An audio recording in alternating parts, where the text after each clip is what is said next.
Hello, everyone, and welcome to another thought provoking conversation.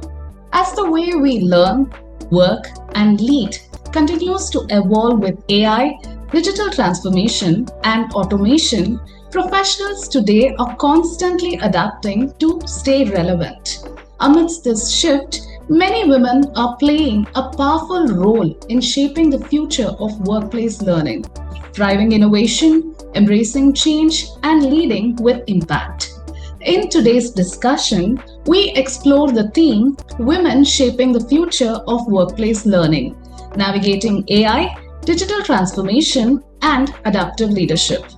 I'm delighted to be joined by our guest, Ms. Vidya Venkatesh, whose journey reflects resilience, adaptability, and continuous reinvention. She began her career as a production engineer on the shop floor, navigating a space where women were rarely encouraged. Over time, she expanded her expertise across finance, IT, operations, and logistics, leading transformation across pan-India and global operations. With over 20 years of experience, she co-founded Civive Enterprise Solutions Private Limited, building solutions that drive impact across industries. We are truly delighted to have you with us today, Vidya. Thank you so much for joining us. Thank you, Priyanka. Thank you for having me. It's a pleasure to join this discussion. Vidya, my very first question to you. Workplace learning is evolving rapidly with AI, automation, and digital platforms. In your view, how are these changes reshaping the way professionals, especially women, learn, grow, and develop in their careers? Yeah. So basically, what we have found in our journey of career, every individual has seen a lot of changes. I think, as we always say, change is certain. So at some point of time, the communication methodologies changed. We got into internet era, and everybody were kind of boggled like what's going to change. Likewise, I think we are in the era of artificial intelligence, though India is just progressing, evolving, and getting to that lead phase. But we are seeing across the globe, we have multiple touch points as far as AI is concerned, both on the personal as well as professional space. So I think we should have an open mind in terms of adopting this change and understanding the role the AI can play in each and every individual's life, because it's not going to be a common change that is going to come in for everybody in terms of career or growth. But I think we always have to look at aligning ourselves with the technology change, with what we are going to play as a role in every walk of life in terms of the career growth or the journey that we are going to take, and the objectives of both the individual and the business. So I feel that it should be taken positively, and we should try and align with what we want to achieve and balance that goal in terms of adopting AI. That's how I feel personally. That's true, Vidya. Vidya, in a world where technology and workplace dynamics are constantly evolving, adaptability has become essential.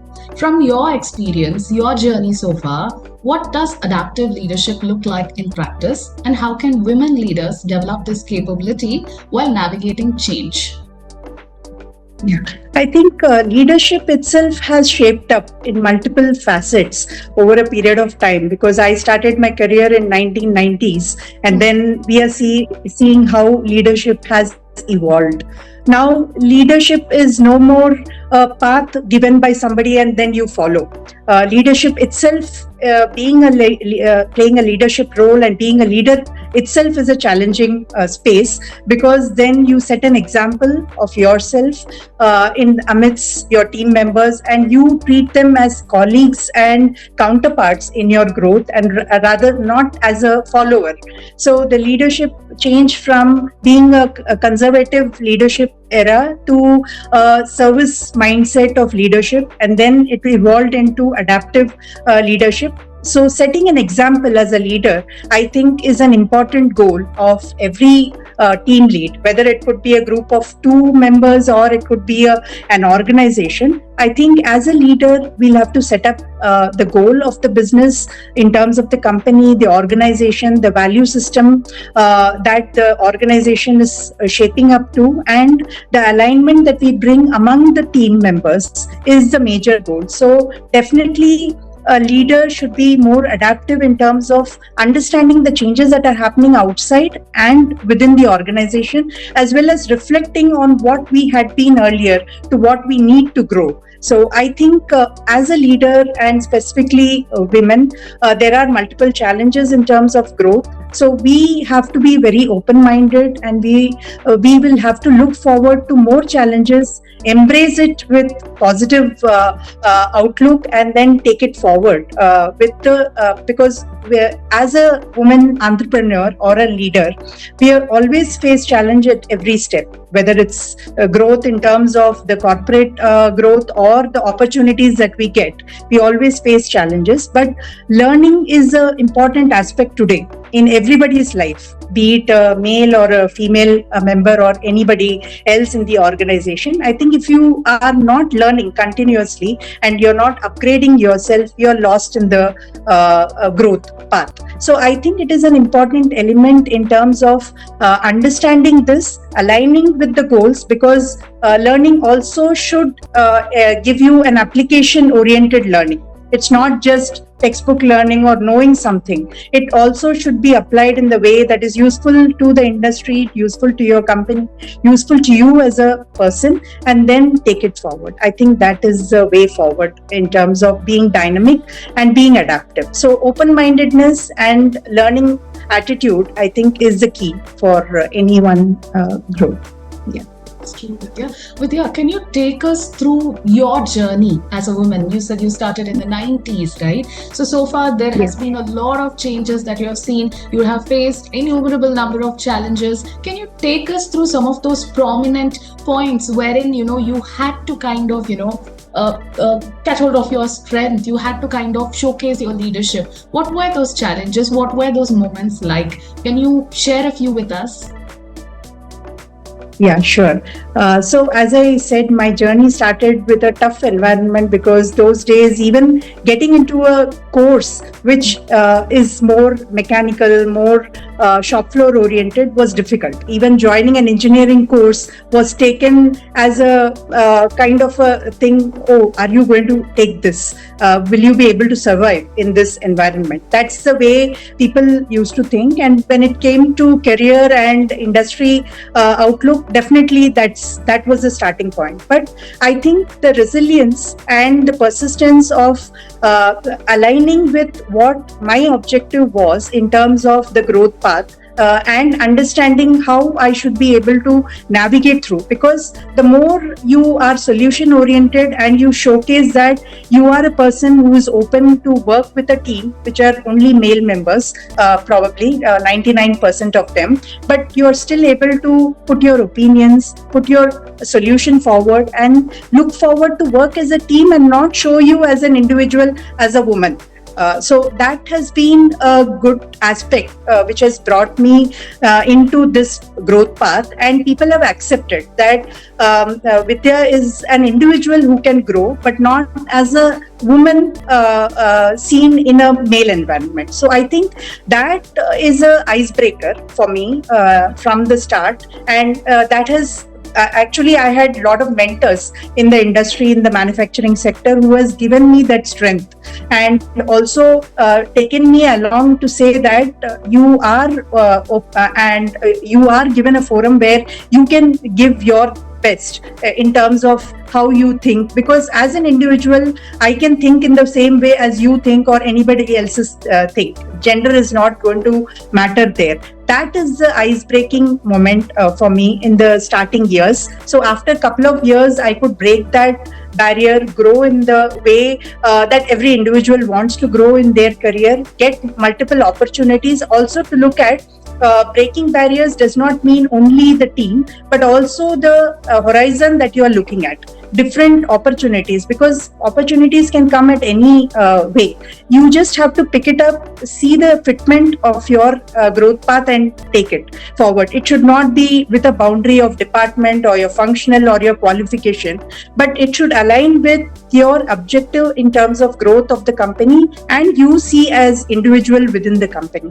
So I think that is the strength that has been taking me forward. And now I also realize as a leader that that is the value we'll have to inculcate in the organization, and that is the culture we have to bring, where boundary is in the mind.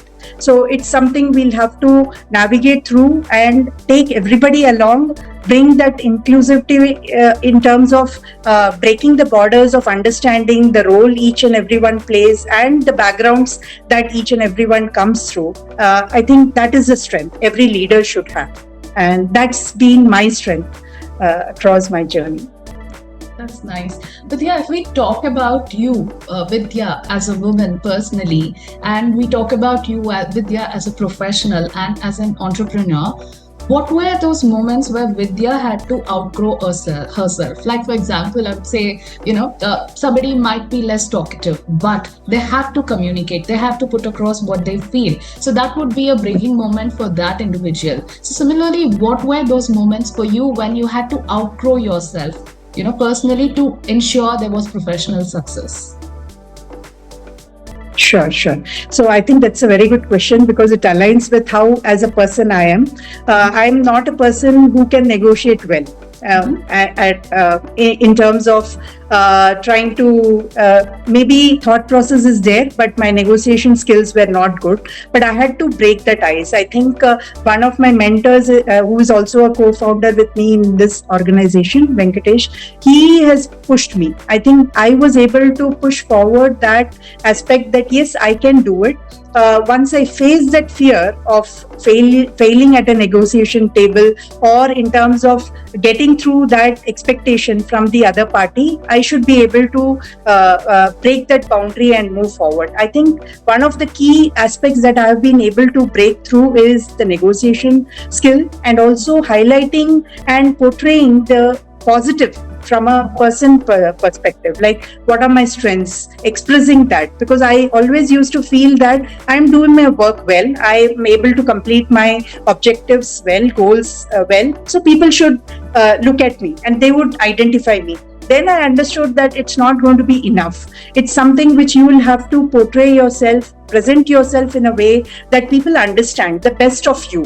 So I think these two qualities I was able to get through, and still I'm learning, I'm exploring these areas, but definitely that has paved a successful way and path to becoming a leader, to maintain an organization, to help our members grow in the organization. I think that's one of the key points as a person I have experienced. That's nice. Vidya, in terms of visibility, were there any struggles? Because, I have been interviewing many women leaders like you, and some of them say that, though we women do a lot of work which is equivalent to men, but then we do not own up to the work that we do. Like, for example, I have done this, but I will not proudly say that, yes, I have done this. So were there such challenges about visibility? Women, we hesitate to own up that space. Were there such moments like these for you?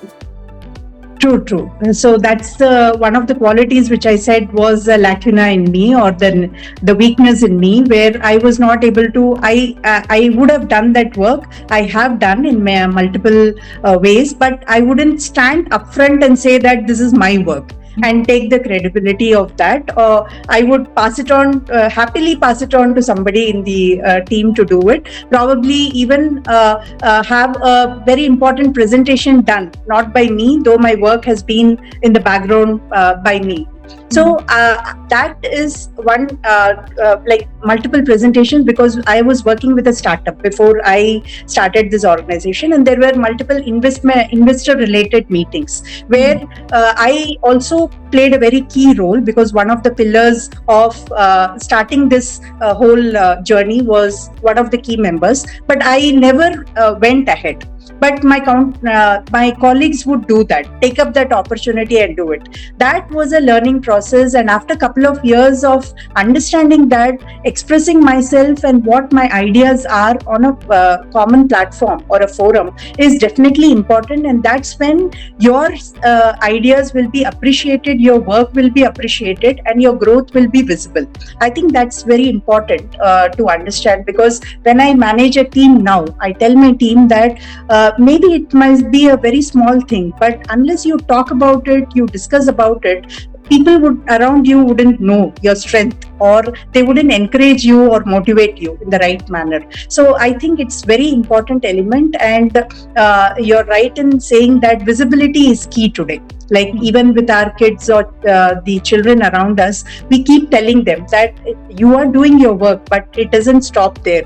You will have to present in a way that people understand your work and relate to their journey. In the same way, I think both in professional as well as personal growth, it's important that you are able to talk about your work, explain it in the way that others are able to relate, because important is the business goal, the company's goal. But if you're not able to align with it and express it rightly, your work, even it might be the greatest of the work, will not be appreciated or will not be encouraged or motivated. So I think it's important, and to also for the growth in terms of career, the leadership growth, it's very important to be vocal, to express, to present in a way, not to say that I have done this or show myself, but to say that I have an opinion. I also think about this organization and the goals.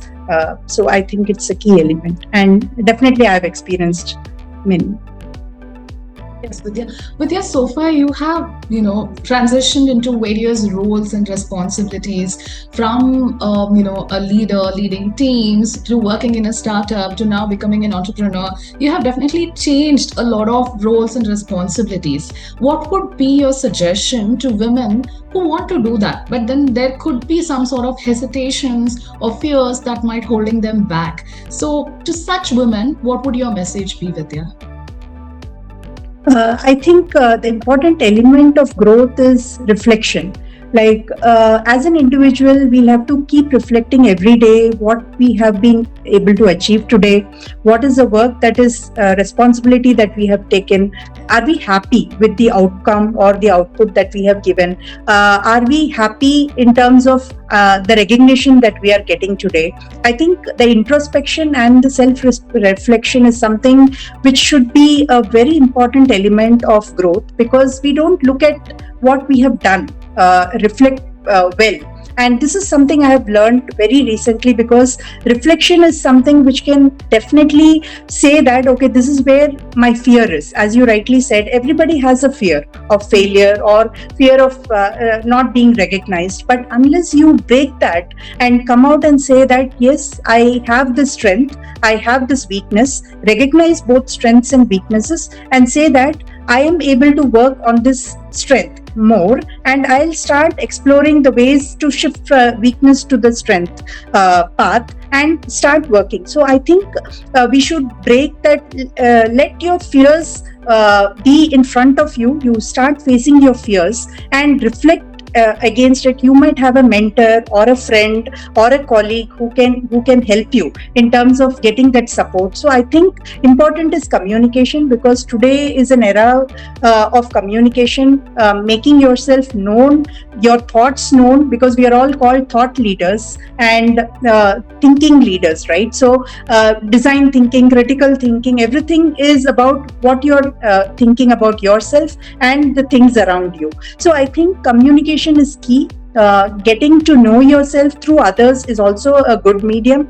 Maybe the family members can also support you in doing that. Talk it out to people whom you are able to talk well, and then break that barrier. I think it's an effort that you will have to take every day. It doesn't come just like that, but it's an everyday effort that each one of us have to take. And self-reflection is very key, is what I feel. And that's how you learn to adapt yourself to the environment. Those were some wonderful insights, Vidya. Now let's quickly move to the rapid fire round. My very first question to you is, one leadership quality every woman should cultivate in the AI-driven workplace? Okay. We have been talking about adapting, we have been talking about goals. So I think adaptive nature is very important. And in terms of skills, reflecting on your goals, reiterating the path that you want to take is important. And embrace the new technology, embrace the change that is happening, align and collaborate with your goals, because nothing can work in silos. The technology has to support you and not dominate your objectives. There is some goal, there is some objective, there is some path that you want to take. Please take this as a supportive role and bring that quality of gelling it together, collaborating it with it, so that it helps you positively. I think that's how you need to work together in terms of digital transformation or AI or any new technology that's going to come forward. AI an opportunity or challenge for women professionals? I think both. Because it's like what we have seen in the past, like an atom, which is fission or fusion concepts, which you all would have learned. How is it being put into use, right? It could be destructive, it could be constructive. So AI can be used both in both ways, and it can pose challenge when you are resisting it. I think the resistance has to be minimal. Use it that is optimally good for your work culture and the way everybody wants to, because it starts with even sending a message. Today, when you open WhatsApp, you are given an AI assistant. When you explore any portal or any new app, you are given an AI. So it's inevitable, or it's difficult to avoid it or eliminate that path in your life.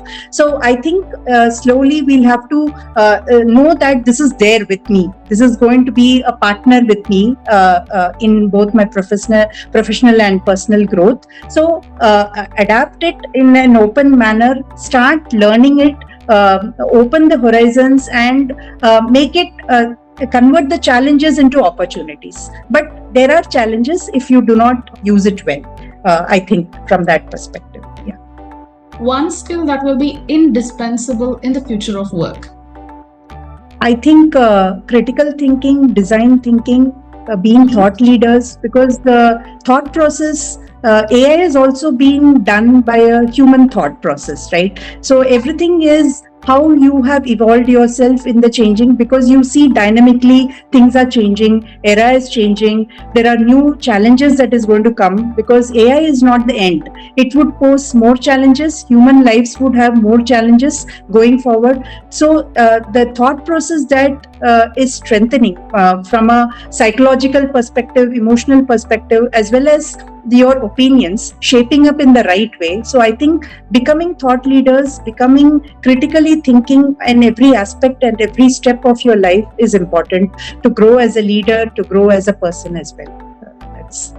With your piece of advice you would give your younger professional self? Yeah, I think I could have broken boundaries much earlier. I should have made myself more visible. So I think that is this energy and strength that we'll have to put together. So that is what I would have told myself, that I should have put more effort there. So yeah. Okay. One book, podcast, or resource that has influenced your leadership journey? Okay. In my initial days of my career, when I started working with senior management, I think I got a couple of mentors who encouraged me to read, because those eras were books that we and we had library in the organization. So Who Moved My Cheese was one of the books suggested by my mentor, and I started reading it, and it gave me the way things are different, like how you can think differently, how you can be resilient, how you can be adaptive. Then it encouraged me to read more books on the same lines. I think definitely Who Moved My Cheese is something which I cannot forget from the day I started reading it, and I started exploring those areas. That encouraged me a lot as a leader as well. Yeah. That's nice. With your woman leader who inspires you and why? like in my entire journey, I have not worked with women leaders, unfortunately. I have always been around men and including my mentors. But I see leaders need not be only in the industry or the corporate world that we are in. Everyday life gives you some kind of leadership around you, and be it close family or friends or people that you meet. I think there are common people who have given me that encouragement to, as I said, break the boundary, face your reality in terms of your fear, strength, weaknesses. And I would relate to a common person around me, not a single woman or anybody from that perspective. Yeah, who motivates me. Nice. Vidya, in one sentence, what does the future of women in workplace look like to you? I would say great opportunities are there. I think being a collaborative person, being a team lead, even being a team member, makes you a leader on your own, because to play a role of being a team member also means collaboration, listening to people, getting ideas, giving your thought process. So I think there are great opportunities of growth, working together from technology perspective. If I have to say, there are a lot of things around the globe that are happening, which encourages you in everybody's specialty, like be it technology or communication or the leadership or in your operations or whatever work you do. I think there are a lot of things to learn, to adopt, to share ideas, and to help yourself grow. So I think great opportunities. There's nothing to fear about, is what I would say. Thank you so much for sharing such thoughtful perspectives with us today, Vidya. And to everyone watching, we hope this conversation encourages you to embrace continuous learning, stay adaptable, and actively shape the future of work. Thank you for joining us, and we look forward to bringing you more such insightful conversations. Thank you, Vidya. Thank you, Priyanka. Thank you for having me. It's a pleasure talking to you. Thank you.